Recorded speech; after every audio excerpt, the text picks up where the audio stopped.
Почитувани граѓани, почитувани медиуми, Мицкоски и Тошковски вчера одмолча на прашањата кои ги постави СДСМ за бегството на Блерим Рамадани. Тошковски и МВР се скрија во глувчешка дупка, бидејќи добро знаат дека информациите кои ги поседува СДСМ се точни и не може да ја скријат вистината за бегството на Рамадани. Затоа, како што најавивме, денес ги објавуваме сите информации кои ги добивме од свиркачи, пошто бараме ОЈО да започне итна истрага. Истовремено, потребна е неотповиклива оставка од Тошковски и сите лица за кои имаме информации дека се вклучени во организација на бегството на Рамадани. Како што вчера објавивме и според информациите до кои дојде СДСМ, на 10.8. додека Блерим Рамадани требало да биде во куќен притвор, тој всушност бил на Косово. За неговиот транспорт до Косово бил задолжен ни помалку ни повеќе, туку началникот на северната граница со Косово Наим Рамука. Човек кој е неодамна поставен на оваа позиција од Тошковски. Согласно информациите, Наим Рамука со возило Рено го земал Блерим Рамадани од живеалиштето каде бил во куќен притвор. Оттаму се упатиле кон границата со Косово, кај Блаце, и во 18 часот и 40 минути по лентата за товарен сообраќај ја поминале границата без никаква контрола.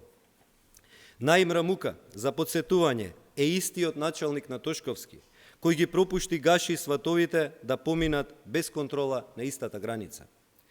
Потоа, вечерта на 10.8. на ист начин, без контрола, Рамука и Рамадани ја поминуваат назад границата кон Македонија. И Рамадани се враќа во живеалиштето каде требало да биде во куќен притвор. Одиме понатаму. На 14.8.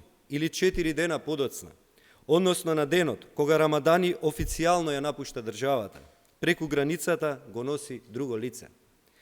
За транспорт овој пат со возило марка Volkswagen Passat и скопски регистарски таблички е задолжено лице вработено во општина Чаир како раководител. Неговиот идентитет нема да го откриеме и ќе почекаме тоа да го направи ОЈО. Ова лице и Блерим Рамадани на границата со Блаце биле пропуштени од раководителот на смена без контрола, кој пак добил директна наредба да ги пропушти од погодете кој? Наим Рамука. Раководителот од општина Чаир го носи и остава на Косово Блерим Рамадани и за многу кратко време се враќа назад и повторно ја поминува границата без никаков документ. Според информациите, тој немал ниту лична карта, ниту пасош со себе, но по наредба бил пропуштен да помине назад. Почитувани граѓани, ова е скандал од светски размери. Прашуваме, што правил Тошковски и полицијата додека со часови Рамадани бил надвор од државата? Како е тука виновен било кој друг, освен МВР, што криминалец баран со меѓународна потерница се шета преку границата кога сака и како сака? Има ли поголем доказ дека ова е акција на МВР со коалицијските партнери на ВМРО ДПМН за да се пушти Рамадани на слобода? Ке молчи ли повторно Тошковски за неговата вмешаност во овој скандал? Ке продолжи ли да го брани Наим Рамука, кој очигледно ја има приватизирано границата за своји политички потреби со Амин токму на Тошковски? Ке има ли конечно одговорност или Мицкоски и Тошковски ке продолжат да ја префрлаат вината на други? СДСМ бара ОЈО веднаш да отвори постапка за организирано пуштање на слобода на затвореник од страна на лица вработени во МВР и општина Чаир. Да се истражи кој се учествувал во пуштањето на Рамадани и да се покренат постапки против сите. Доколку ова не го направи ОЈО, ќе сметаме дека го штити МВР и Тошковски од одговорност, но и сите останат инволвирани во овој случај. Бараме Тошковски итно да поднесе оставка, а пред тоа да го направи, да ги разреши сите кои тој ги поставил на границата со Косово, почнувајќи од Наим Рамука, кој се однесува како шериф на границата. Секако, Рамука ова не би го правил без замин од Тошковски, затоа двајцата мора да заминат. Му порачуваме да не се обидуваат преку жртвени јагниња од пониските ешалони да ја покриваат својата одговорност.